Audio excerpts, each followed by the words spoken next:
കഴിഞ്ഞ ദിവസം ഈ EFF ഫണ്ടായി അവർക്ക് കൊടുക്കാനുള്ള $1 ബില്യൺ കൊടുത്തു. ഒപ്പം തന്നെ കാലാവസ്ഥ കാലാവസ്ഥാ വ്യതിയാനം മൂലമുള്ള മാറ്റങ്ങൾ അങ്ങനെയുള്ള കാര്യങ്ങൾ നേരിടുന്നതിന് പാകിസ്ഥാന് RSF ഫണ്ടായി ഒരു 1.3 ബില്യൺ കൂടി കൊടുക്കും എന്നുള്ള ഒരു വാഗ്ദാനം വരുന്നു. മാത്രമല്ല നമ്മൾ ഈ കാണുന്ന മാക്രോ ഇക്കണോമിക് സൂചകങ്ങളൊന്നുമല്ല, അല്ലെങ്കിൽ പുറത്തേക്ക് വരുന്ന മാക്രോ ഇക്കണോമിക് സൂചകങ്ങളൊന്നുമല്ല IMF ഇന്നലെ കണക്കാക്കിയത്. ഇന്ത്യ പറഞ്ഞിട്ടുള്ള ചില കാര്യങ്ങളുണ്ട്, അവരുടെ ഫോറിൻ എക്സ്ചേഞ്ച് റിസർവിനെ കുറിച്ച് അല്ലെങ്കിൽ അവിടുത്തെ വിലക്കയറ്റത്തെക്കുറിച്ച്. ആ ഡേറ്റയൊന്നുമല്ല IMF പറയുന്നത് പാകിസ്ഥാൻ അവരുടെ സമ്പദ് വ്യവസ്ഥ മെച്ചപ്പെടുത്താനുള്ള ത്വരിതമായ ശ്രമങ്ങൾ നടത്തുന്നുണ്ട്. അവിടെ വിലക്കയറ്റം ഏപ്രിൽ മാസത്തിൽ കുറഞ്ഞിട്ടുണ്ട്. 17.3% എന്ന കണക്കുകൾ പുറത്തു വരുമ്പോഴും അതിൽ കുറവുണ്ടായിട്ടുണ്ട് എന്ന് പറയുന്നു. ഫോറിൻ എക്സ്ചേഞ്ച് റിസർവ് അത് വർദ്ധിപ്പിക്കാനുള്ള തുടർച്ചയായ ശ്രമങ്ങൾ അവരുടെ ഭാഗത്തു നിന്നുണ്ടാകുന്നു എന്ന് പറയുന്നു. അപ്പോൾ ഈ വിലയിരുത്തലിന്റെ അടിസ്ഥാനത്തിൽ വിലയിരുത്തലുകളുടെ അടിസ്ഥാനത്തിൽ $1 ബില്യൺ EFF എന്ന് പറയുന്ന അവർക്ക് കൊടുക്കാനുള്ള വായ്പയായി കൊടുക്കുന്നു. ഒപ്പം തന്നെ അധികമായി കാലാവസ്ഥയുമായി ബന്ധപ്പെട്ട കാര്യങ്ങൾ പരിഹരിക്കാനുള്ള പാകിസ്ഥാന്റെ ശ്രമത്തിന് $1.3 ബില്യൺ കൊടുക്കുന്നു. അപ്പോൾ അന്താരാഷ്ട്ര സമൂഹത്തിൽ നിന്ന് പാകിസ്ഥാൻ ഇന്നലെ ലഭിച്ച തുകയാണിത്. ഈ തുക ഏത് തരത്തിലാണ് അവർ പറയുന്നത്? ഇത് സാമ്പത്തിക സുസ്ഥിരത ആ ഒരു പാതയിലേക്കുള്ള പാകിസ്ഥാന്റെ ശ്രമങ്ങൾക്കാണ് ഈ പണം കൊടുക്കുന്നതെന്ന് പറയുമ്പോൾ തന്നെ ഇന്ത്യയുടെ വാദം അത് ഭീകരവാദ ഫണ്ടിങ്ങിലേക്കാണ് പോകുന്നത്. ഇത്തരത്തിൽ അന്താരാഷ്ട്ര സമൂഹത്തിന്റെ അല്ലെങ്കിൽ UN-ന്റെ അടക്കമുള്ള ഏജൻസികളിൽ നിന്ന് ലഭിക്കുന്ന ഫണ്ടുകൾ മുഴുവൻ തീവ്രവാദ ഫണ്ടിങ്ങിന് വേണ്ടി പാകിസ്ഥാൻ ഉപയോഗിക്കുന്നു. കാരണം പലപ്പോഴും ഇപ്പോൾ ബൽറാം നെടുങ്ങാടി കൂടെ നമ്മോടൊപ്പം ചേരുകയാണ്. ബൽറാം, നമുക്ക് ഇപ്പോൾ രാവിലെ കിട്ടിയ വിവരം അനുസരിച്ച് രജൌരിയിലും അഖ്നൂറിലും ഒക്കെ ബ്ലാക്ക് ഔട്ട് എന്ന വാർത്ത ആദ്യം വരുന്നു. ജമ്മുവിൽ സൈറൺ മുഴങ്ങിയെന്ന വാർത്ത വരുന്നു. അതിനുശേഷം നമുക്ക് ലഭിക്കുന്ന വാർത്ത ഉധംപൂരിൽ സ്ഫോടന ശബ്ദം കേട്ടു, ശ്രീനഗറിൽ സ്ഫോടന ശബ്ദം കേട്ടു. ഒപ്പം തന്നെ മറ്റ് ചില പ്രദേശങ്ങളിലും ഇത്തരത്തിൽ സ്ഫോടന ശബ്ദങ്ങൾ കേട്ടു എന്നുള്ള വാർത്ത വരുന്നുണ്ട്. ഉധംപൂരിൽ അത്തരത്തിലൊരു ആക്രമണം ഉണ്ടായി. അതുപോലെ തന്നെ രജൌരിയിൽ ചില വീടുകൾക്ക് കേടുപാടുകൾ സംഭവിച്ചു എന്ന വാർത്തയും വരുന്നുണ്ട്. അപ്പോൾ ഇതുമായൊക്കെ ബന്ധപ്പെട്ട ഏറ്റവും പുതിയ വിവരങ്ങൾ എന്തൊക്കെയാണ്?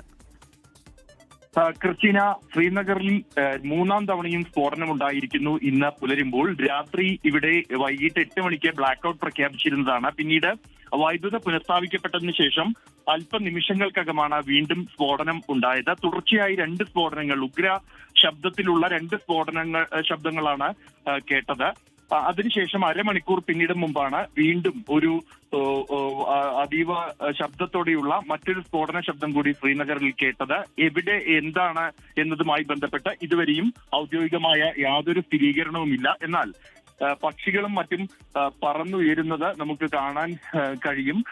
ഈ സ്ഫോടന ശബ്ദത്തിന് പിന്നാലെ തന്നെ തുടർച്ചയായി ഇത്തരത്തിൽ ഇന്ത്യയുടെ ജനവാസ മേഖലകളിൽ ഇത്തരത്തിലുള്ള സ്ഫോടനങ്ങൾ, ഉധംപൂർ അടക്കമുള്ള ഇടങ്ങളിൽ സ്ഫോടന ശബ്ദങ്ങൾ കേട്ടതായുള്ള റിപ്പോർട്ടുകൾ പുറത്തു വന്നിട്ടുണ്ട്. സമാനമായി അതിർത്തി മേഖലകളിൽ, അതിർത്തി ഗ്രാമങ്ങൾക്ക് നേരെ ഷെല്ലാക്രമണം തുടരുകയാണ്. രജൌരിയിൽ ഷെല്ലാക്രമണം ഉണ്ടായിട്ടുണ്ട്, പൂഞ്ചിൽ ഷെല്ലാക്രമണം ഉണ്ടായിട്ടുണ്ട്. ഉറിയിൽ ഇന്നലെ വൈകിട്ട് 7 മണി മുതൽ ആരംഭിച്ച ഷെല്ലാക്രമണമാണ്. ഈ മേഖലകളിലെല്ലാം തന്നെ വീടുകൾക്ക് കാര്യമായ കേടുപാടുകൾ സംഭവിച്ചിരിക്കുന്നു. രാത്രി നിരവധി ഷെല്ലുകളാണ് ജനവാസ മേഖലകളിൽ പതിച്ചത്. എന്നാൽ അതിർത്തി മേഖലകളിലുള്ള ജനങ്ങളെ, പ്രത്യേകിച്ച് രജൌരി, പൂഞ്ച് സെക്ടറുകളിലുള്ള ജനങ്ങളെ ഏതാണ്ട് പൂർണ്ണമായും തന്നെ ബങ്കറുകളിലേക്ക് മാറ്റിയിരുന്നു. മറ്റുള്ളവരെ സുരക്ഷിതമായ ഇടങ്ങളിലേക്ക് മാറിയിട്ടുണ്ട്.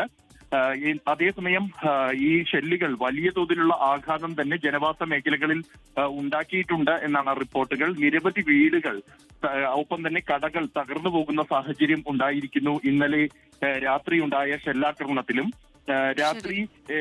കഴിഞ്ഞ രാത്രിയിൽ നിന്നും വ്യത്യസ്തമായി ഇന്നലെ രാത്രി പാകിസ്ഥാന്റെ ഡ്രോണുകൾ ഇന്ത്യയുടെ ജനവാസ മേഖലകളിലേക്ക് തേടിയെത്തി എന്നുള്ളതാണ്. അനന്ത്നാഗ്, പുൽവാമ അടക്കമുള്ള അതിർത്തിയോട് ചേരാത്ത അല്ലെങ്കിൽ നിയന്ത്രണ രേഖയോട് ചേർന്ന് കിടക്കുന്നതല്ലാത്ത സ്ഥലങ്ങളിൽ പോലും ഡ്രോണുകൾ കണ്ടു. അത് നിർവീര്യമാക്കാൻ ഇന്ത്യയുടെ പ്രതിരോധ സംവിധാനത്തിന് കഴിഞ്ഞു എന്നുള്ളത് ആശ്വാസകരമാണ്. അതേസമയം ഇന്ന് നേരെ പുലരുമ്പോഴും ഈ ഒരു സാഹചര്യം തുടരുകയാണ്. ശ്രീനഗറിൽ വീണ്ടും ബ്ലാക്ക് ഔട്ട് പ്രഖ്യാപിച്ചിരിക്കുന്നു. വൈദ്യുത ബന്ധം പാടെ വിച്ഛേദിക്കപ്പെട്ടിരിക്കുകയാണ്. ഈ സ്ഫോടന ശബ്ദങ്ങൾക്ക് ആദ്യ 2 സ്ഫോടന ശബ്ദങ്ങൾക്ക് തൊട്ടു പിന്നാലെയാണ് വൈദ്യുത ബന്ധം വീണ്ടും വിച്ഛേദിക്കപ്പെട്ടത്. ഈ ഒരു സാഹചര്യം വലിയ ആശങ്ക ജനങ്ങളിൽ ഉണർത്തുന്നുണ്ട് എന്നുള്ളത് യാഥാർത്ഥ്യമാണ്. എന്നാൽ ശരി, അത് തന്നെയാണ് ബൽറാം. കാരണം ലേ മുതൽ സിർക്രീക്ക് വരെയുള്ള സൈനിക കേന്ദ്രങ്ങളിലായിരുന്നു ആദ്യം ആക്രമണമെങ്കിൽ ഇപ്പോൾ ജനവാസ മേഖലയിലേക്ക് ആ ആക്രമണങ്ങൾ നീങ്ങുന്നു. ഒപ്പം തന്നെ സാധാരണക്കാരുടെ വീടുകൾക്ക് കേടുപാടുകൾ സംഭവിക്കുന്നു. ജനൽ ചില്ലുകൾ ഷെല്ലാക്രമണത്തിൽ തകരുന്നു. ഒപ്പം തന്നെ നിരവധി ആളുകൾ അവരുടെ എല്ലാ ജീവനോപാധികളും വിട്ടിട്ട് അത്യാവശ്യ കാര്യങ്ങൾ മാത്രം എടുത്ത് അവിടെ നിന്ന് മാറിപ്പോകുന്നു. ഇതൊക്കെയാണ് അവിടെ നിന്ന് നമുക്ക് ലഭിച്ചുകൊണ്ടിരിക്കുന്ന ചിത്രങ്ങൾ.